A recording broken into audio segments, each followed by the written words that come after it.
இட்லி தோசை மாவு அரைச்சி நம்ம எப்படி ஸ்டோர் பண்ணி வைக்கிறது அப்படின்ற வீடியோ தான் இது. இது கொஞ்சம் லென்த்தியாக தான் இருக்கும். நீங்கள் இதை ஸ்கிப் பண்ணாமல் இது பார்த்தா தான் உங்களுக்கு புரியும். இப்போ வேலைக்கு போகிறவங்களுக்குலாம் ரொம்ப ரொம்ப யூஸ்ஃபுல்லாக இருக்கும். இது ஒரு வாரம் ஆனாலும் அது எப்படி ஸ்டோர் பண்ணி வைக்கிறது. சில பேர் 2 நாளைக்கு மேலே வச்சுக்கக்கூடாது மாவான்றாங்க. அப்படிலாம் கிடையாது. நான் சொல்கிற மெத்தட் படி ஃபாலோ பண்ணுங்கள். Welcome to Sethu Chitra kitchen. நான் இட்லிக்கு மாவு அரைக்க போகிறேன். அதுக்கு ஃபஸ்ட்டு இந்த பாருங்கள், இந்த ஆழாக்கு தான் எடுத்திருக்கேன். நீங்கள் எந்த அளவு எடுக்கிறீங்களோ அந்த அளவுலேயே நீங்கள் பண்ணிக்கோங்க. இது சோயா பீன்ஸ். இதுலேயும் நல்ல ப்ரோட்டீன் இருக்குது. இந்த உளுந்துக்கு இருக்கிற அத்தனை பெனிஃபிட்ஸும் இதில் இருக்குது. இப்போ இது ஒரு சின்ன கப்பு எடுத்திருக்கேன், சின்ன கிண்ணம் எடுத்திருக்கேன். இதில் இது பாருங்க, வெந்தயம் 1 ஸ்பூன் 2 ஸ்பூன். இது ஸ்பூன் அளவு தான். இது 2 ஸ்பூன் எடுத்திருக்கேன். இது நைட்டே ஊற விட்டுடணும். இது ரெண்டுத்தையும் நான் இப்போ ஊற விட்டுடுறேன். வாஷ் பண்ணி ஊற விட்டுடுறேன். ஒரு நைட்டு இது ரெண்டுமே ஊறணும். ரேஷன் புழுங்கல் அரிசி தான் எடுத்திருக்கேன். 1 2 3 4 5 6 ஆழாக்கு புழுங்கல் அரிசி எடுத்திருக்கேன். ஆழாக்குன்றது இந்த அளவு தான். இந்த அளவுலாம் தான் நான் சோயா பீன்ஸை நான் அளந்தேன். இதில் தான் 6 ஆழாக்கு நான் இதில் போட்டிருக்கேன். ரேஷன் புழுங்கல் அரிசி தான் 6 ஆழாக்கு எடுத்திருக்கேன். இது பச்சரிசி. பச்சரிசியோட இது 7 8 ஆழாக்கில் நான் அரிசி எடுத்திருக்கேன். 6 ஆழாக்கு புழுங்கல் அரிசி, 2 ஆழாக்கு பச்சரிசி. இதை நல்லா வாஷ் பண்ணி எடுத்துன்னு வரேன். நல்லா வாஷ் பண்ணி எடுத்துன்னு வந்துட்டேன். இது 4 மணி நேரம் இது ஊறணும். இதை அப்படியே மூடி போட்டு நான் அப்படியே வச்சுடுறேன். உளுந்து எடுத்திருக்கேன். இதில் தான் ஒன்றே எடுத்திருக்கேன். 8 ஆழாக்கு அரிசி எடுத்தேன் இல்லையா, அதுக்கு இந்த அளவு உளுந்தே போதுமானது. இதை நல்லா வாஷ் பண்ணி ஊற விட்டு இது 1 மணி நேரம் ஊறினா போதும். உளுந்தை நான் 1 மணி நேரத்துக்கு முன்னாடியே நான் ஊற போட்டுட்டேன். உளுந்து ரெடி ஆகிடுது. ஆல்ரெடி இந்த வருங்க வெந்தயமும் இது ரெண்டுத்தையும் ஒரு நாளுக்கு முன்னமே நான் ஊற விட்டுட்டேன்.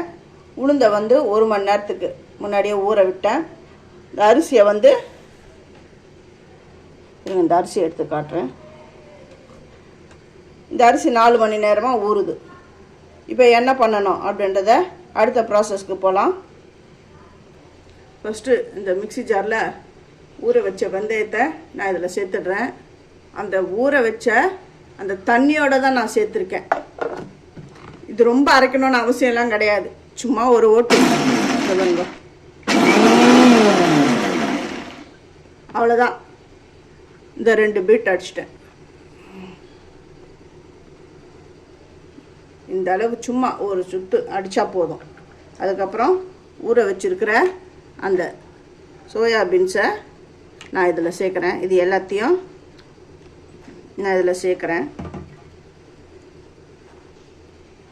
எல்லா சோயா பீன்ஸையும் இதில் சேர்த்துட்டேன்.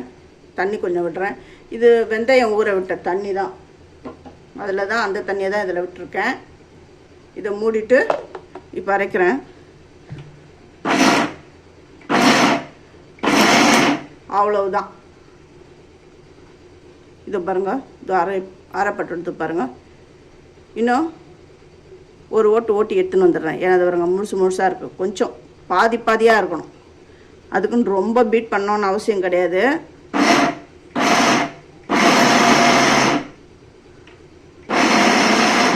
அவ்வளவுதான். இது அரைஞ்சிடுது பாருங்கள். இது கூடவே உளுந்து போட்டு அரைக்கணும்.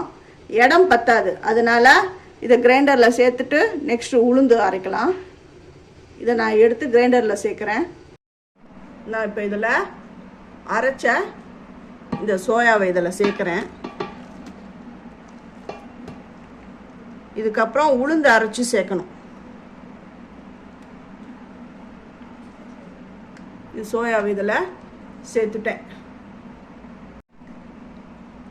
இப்போ அந்த கொஞ்சமாக தண்ணி விட்டுட்டு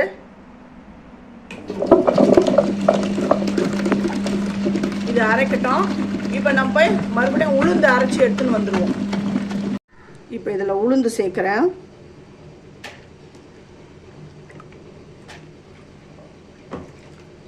அங்கே சோயா அரைச்சிட்டே இருக்குது. இப்போ இந்த உளுந்தை அரைச்சி அதில் சேர்க்கணும். எல்லாம் உளுந்தையும் இதில் சேர்த்துட்டேன். இந்த உளுந்து ஊற விட்ட தண்ணியை கொஞ்சமாக விடுறேன். இதையும் அதே மாதிரி இந்த பல்ஸ் மோடில் அப்படி அரைச்சிக்கோங்க.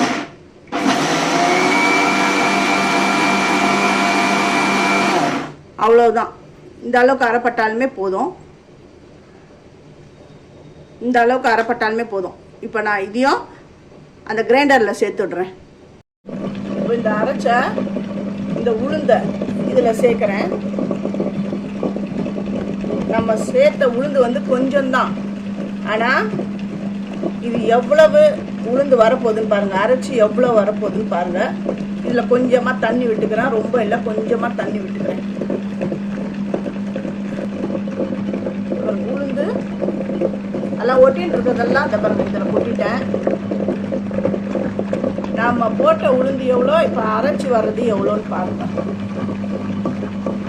ஏன் நான் அரைச்சி விடுறேன்னா, இந்த உளுந்தெல்லாம் ஜஸ்ட்டு ஒரு 2-3 நிமிஷத்துலேயே இந்த இதெல்லாம் அரைஞ்சிடும். அப்போ இந்த கிரைண்டர் அந்த மோட்டர் வந்து ஹீட் ஆகாது. ஆனால் அரைக்கும் பொழுது பக்கத்திலே தான் இருக்கணும். இது நல்லா அரைப்படட்டும். இது எவ்வளோ அரைஞ்சிருக்குது, எப்படி அரைஞ்சிருக்கு அதெல்லாம் நான் உங்களுக்கு காட்டுறேன். தள்ளி தள்ளி விட்டுட்டே இருக்கணும். இப்போ நிறைய உளுந்து போட்டா மாதிரி இருக்கு பாருங்க. இந்த ஓரெல்லாம் அப்படியே வந்து வெளியில தெறிக்க ஆரம்பிச்சிடும். அதனால இதை இப்படி எடுத்து விடுங்க.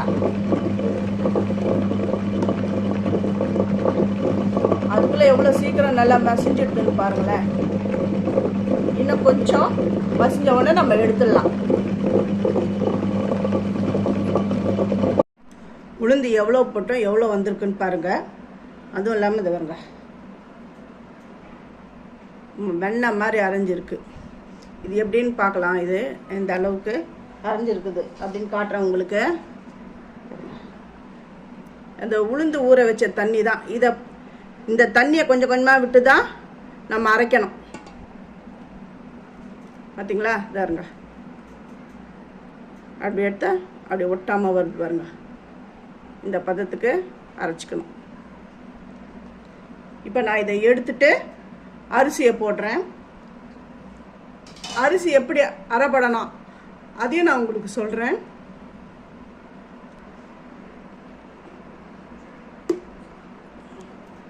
பந்து மாதிரி அப்படி வருதா?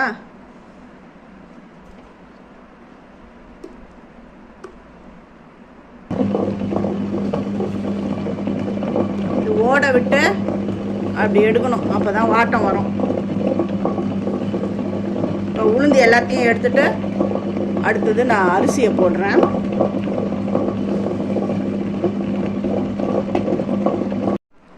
போட்ட உளுந்து எவ்வளவு, இந்த பாருங்க, அரைச்ச உளுந்து எவ்வளோன்னு பாருங்கள். எவ்வளோ உளுந்து வந்திருக்குன்னு பாருங்கள். இப்போது அரிசி போட்டு அரைக்கலாம். அரிசி ஃபஸ்ட்டு தண்ணி விட்டுட்டு தான் அரிசியை போடணும். இது உளுந்து ஊற விட்ட அந்த பாக்கி தண்ணி தான் நான் இதில் விட்டுருக்கேன். இப்போ இதில் நான் வந்து அரிசி சேர்க்குறேன். அரிசியெல்லாம் நல்லா களைஞ்சி க்ளீனாக எடுத்துன்னு வந்துட்டேன்.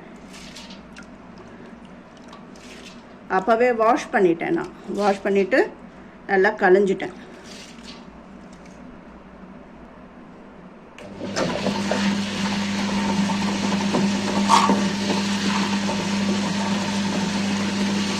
அரிசியை கொஞ்சம் கொஞ்சமாக சேர்க்குறேன். அரிசியை போட்டிருக்கேன். அரிசி எந்த பக்குவத்துக்கு அரைக்கணும் அப்படின்றதையும் நான் சொல்கிறேன். இது அரையட்டும்.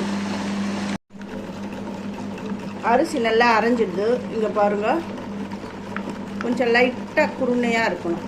குருணைனா ரொம்ப குறைன்னு இருக்கக்கூடாது, இந்த ரவை இருக்குது பாருங்கள், இந்த சன்ன ரவை, அதுக்கு அடுத்த ஸ்டேஜ். இப்போ இந்த மாவெல்லாம் நான் எடுத்துடுறேன்.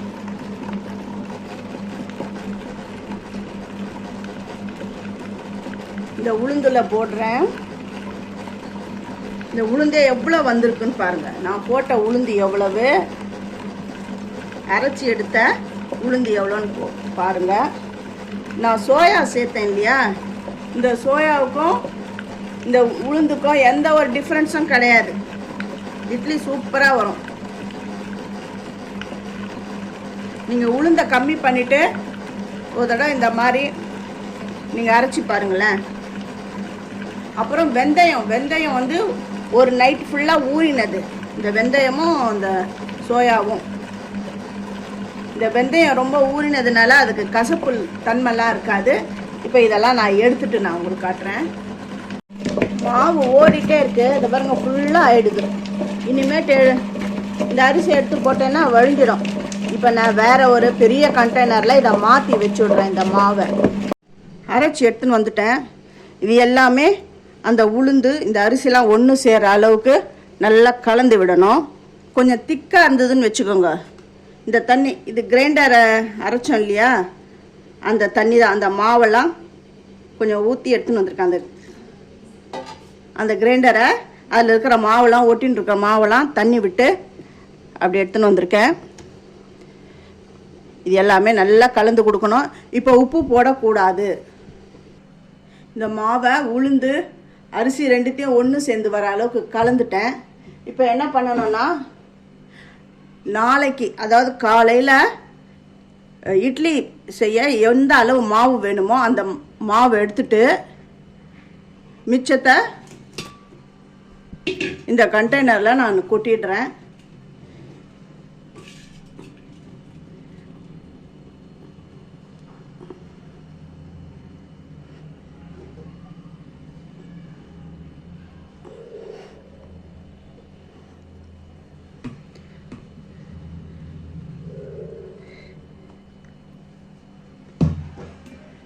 இந்த அளவு மாவு நான் அப்படியே எடுத்து ஃப்ரிட்ஜில் வச்சிட போகிறேன். இப்போ இந்த மாவை மூடி நான் ஃப்ரிட்ஜில் வச்சிடுறேன். இந்த ஒரு வாரத்துக்கு நம்ம ஸ்டோர் பண்ணி வச்சுக்கலாம். இந்த ஃப்ரிட்ஜில் ஸ்டோர் பண்ணி வச்சா உடம்பு கெடுதல் அப்படிங்கிறதெல்லாம் கிடையாது. இது வந்து ஸ்லோ ஃபர்மெண்ட் ஆகும். இதை வந்து உப்பு போட்டு கரைச்சி வச்சிடுறேன். இதுக்கு வந்து நாளை காலையில் இட்லி செய்யறதுக்கு உப்பு போட்டேன். கொஞ்சம் தண்ணி இருக்குது பாருங்கள், அதை கொஞ்சம் விட்டுட்டு இது எல்லாமே ஒன்று சேர்ந்து வர அளவுக்கு இப்படி கலந்து விட்டுடுறேன். நாளை காலையில் பார்ப்போம். இந்த தண்ணியாக இருந்துடும். இதுக்கு இட்லி, தோசை, குழிப்பணியாரம் எல்லாமே சூப்பராக வரும். இதில் மறாவது நாள் காலையில் ஆகிடுது. இப்போ எடுத்து பார்க்குறேன். இந்த பாருங்க, அந்த தண்ணி மேலோட்டம், அந்த மாவு தண்ணி அடியில் போயிட்டு மேலே தெளிவாக இருக்கா இருந்துடுது பாருங்க. அந்த தண்ணியை வேணுன்ற கீழே விட்டுடுங்க. அப்படி இல்லைன்னா அது நல்லா கலந்து இட்லி இந்த மாவு திக்காக இருந்ததுன்னா கொஞ்சமாக சேர்த்துக்கோங்க. அப்புறம் கொஞ்சமாக சேர்த்து கலந்துக்கோங்க. அப்படி இல்லைன்னா அதே தண்ணியில் கொஞ்சம் மாவு எக்ஸ்ட்ராடாக கொஞ்சம் விட்டு தோசை மாவுக்கு அப்படியே கரைச்சி கூட தோசை சுடலாம். மாவு எப்படி ஃபர்மெண்ட் ஆகிடுதுன்னு பாருங்கள். நான் இட்லி இதில் பண்ணுறேன். இட்லி நல்லா சாஃப்டாக எப்படி வந்திருக்கு. சோயா சேர்த்தா அது வந்து சோயா சேர்த்தா இட்லி நல்லா வராது, தோசை வராது அப்படிலாம் கிடையாது. ரொம்ப சூப்பராகவே வரும். இப்போ நீங்கள் ஃப்ரிட்ஜில் வச்சுருக்கீங்க பாருங்கள். அந்த மாவு எப்போ வேணும்னாலும் இட்லி தோசை பண்ணலாம். இப்போ நீங்கள் எனக்கு காலையில் இட்லி பண்ண போகிறேன்றவங்க நைட்டே எடுத்து உப்பு போட்டு கரைச்சி வச்சுக்கலாம். காலையில் பண்ணலாம். இல்லை நைட்டு வேணுன்றவங்க காலையில் தேவையானதை எடுத்து உப்பு போட்டு கரைச்சி வச்சு நைட்டு பண்ணலாம். இல்லை அப்படியே கொஞ்சம் கொஞ்சமாக ஸ்லோவாகி ஃபர்மெண்ட் ஆகி போச்சுன்னா எப்போ தேவையோ அப்போ எடுத்து உடனே உப்பு போட்டு கரைச்சி இட்லி தோசை அப்படி பண்ணிக்கலாம். ரொம்ப ரொம்ப ஈஸி. இது வந்து பாருங்கள், இட்லி நல்லா சூப்பராக பஞ்சு மாதிரி வந்துடுது. இப்போ தோசை இப்படி பண்ணுறோம் பாருங்கள். அந்த எடுத்து வச்ச மாவில் கொஞ்சம் தண்ணியில் இந்த மாவை கொஞ்சம் போட்டு நல்லா கலந்து தோசை சூப்பராக வரும். இப்போ ஆஃபீஸ் போகிறவங்களுக்கெல்லாம் வாரத்தில் ஒரு நாள் இந்த மாதிரி அரைச்சி வச்சுக்கலாம். அரைச்சி வச்சா ரொம்ப அவங்களுக்கு ஈஸியாகவும் இருக்கும். இந்த மெத்தடை ஃபாலோ பண்ணுங்கள். ஃபஸ்ட்டு என்னுடைய வீடியோவை பார்க்குறவங்க சப்ஸ்கிரைப் பண்ணலைன்னா சப்ஸ்கிரைப் பண்ணுங்கள். ஆல் என்ற ஆப்ஷனை தொடுங்க. அப்போ தான் நான் போடுற ஒரு வீடியோவுடைய நோட்டிஃபிகேஷனும் உங்களுக்கு காட்டும். உங்களுக்கும் யூஸ்ஃபுல்லாக இருக்கும். உங்களுக்கு பிடிச்சிருந்தா உங்கள் ஃப்ரெண்ட்ஸுக்கும் நீங்கள் ஷேர் பண்ணுங்கள், லைக் பண்ணுங்கள், ஹைப் கொடுங்க. இப்போ தோசை எப்படி வருதுன்னு பாருங்கள். இன்னும் குழி பணியாரமும் ரொம்ப நல்லா வரும். இந்த மாதிரி மெத்தடை ஃபாலோ பண்ணுங்கள். உங்களுக்கு ரொம்ப ரொம்ப ஈஸியாக இருக்கும்.